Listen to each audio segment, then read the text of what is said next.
Hello again, I am Blunty. Now, I get asked a lot about fisheye lenses. Now, in general, I don't like fisheye lenses. I don't like the aesthetic. I don't like the way they distort the image. I don't like the way they make people look in general. I don't like the way they bend around the edges. I do like wide-angle lenses to a point. They are very, very useful things, particularly doing what I do. But fisheyes I've never had much of a taste for. But despite that distaste, I actually did buy one, this little guy, from a website. When I was making another bigger order, it was just sitting there, I spotted it, I went, why not, I'll pick it up as well, have a bit of a play. It's a 15mm magnetically attachable 180 degree wide-angle fisheye lens designed for mobile phones and pocket video cameras. It's a cheapo Chinese thing. The model number is FE12, which is meaningless. I picked it up from a site called Deal Extreme for about $16, and it comes with all you see here. The lens itself, of course, a lens cap for the front, a lens cap for the back that attaches to the magnetic mount, and two little washers with adhesive on one side for you to mount around the lens on your camera, which this lens magnetically latches onto. Frankly, I really didn't want to have the washer stuck on my iPhone all the time, so I stuck it to one of my cases instead. The adhesive on the washer didn't really inspire me with its strength, so I put a few dabs of superglue on there too. And to my great surprise, unlike a few other similar lenses I've played with or seen sample footage from on YouTube videos, this one actually performed well above what I was expecting. In general, it was sharp and clear, retaining much of the image quality across the frame in video mode, but due to the fact that the iPhone 4 actually uses a cropped portion of the image sensor for video and the whole sensor for stills, there is a stark difference between the two with this lens. On the iPhone 4, photo mode uses much more of the lens, so you get a big fistful of severe vignetting at the edges. And the barrel distortion inherent to super wide lenses becomes impossible to ignore.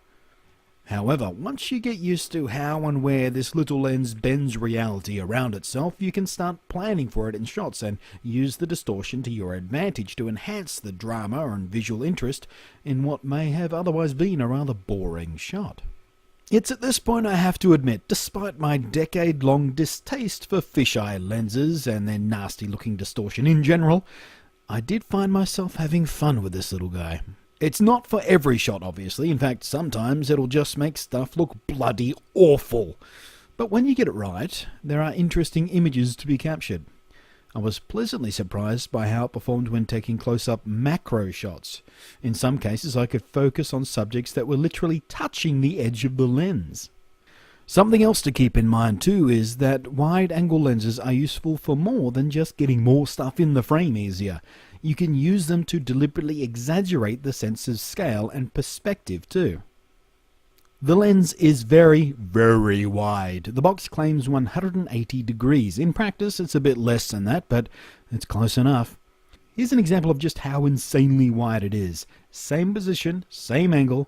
See how much of myself is there in the fisheye shot? Meanwhile, the little piggy who went to the market barely gets in the shot using the standard lens.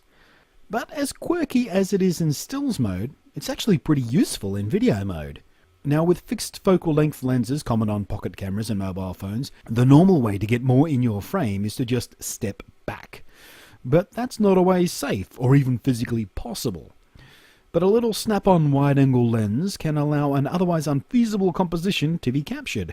As you can see here, had I stepped back to try and get the same framing with the normal lens, I'd get a bloody wall in the way. So with this lens, impossible shots become simple. I did also test this lens with some other cameras, like a pocket cam, in this case my Sony Bloggie, both Sony Bloggie models as a matter of fact, and on the front-facing camera of the iPhone, and even the iSight camera on my Mac. All have different focal lengths and all worked pretty well with the fisheye lens, so I have no doubt it'll work just fine on a whole bunch of small lens shooters.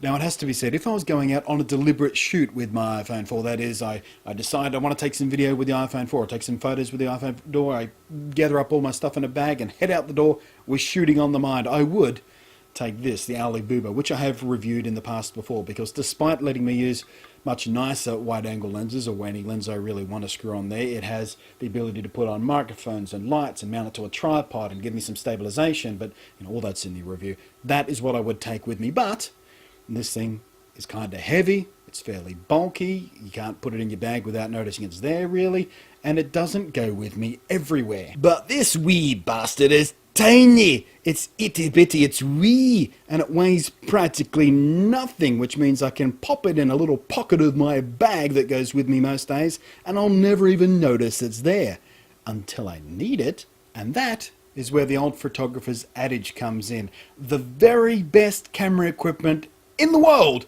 is the stuff you have with you when you need it. Because there's no point owning the most fantastically high quality equipment if it's, big and bulky and you don't take it with you everywhere and sometimes you'll miss something. That equipment is great when you're doing a deliberate shoot, but, any photographer out there, any videographer out there will have a camera with them on them all the time. Lots of us use the iPhone 4 for that because it's a fantastic camera, but having something like this just sitting in our pocket or in our bag all the time just gives you that little bit more flexibility. And skateboarders and I love them too. You can't watch a single friggin' video about skateboarding with a fisheye lens everywhere, and they're usually hideous. But they serve their purpose. Thanks for watching. I am Blunty, and I will catch you next time.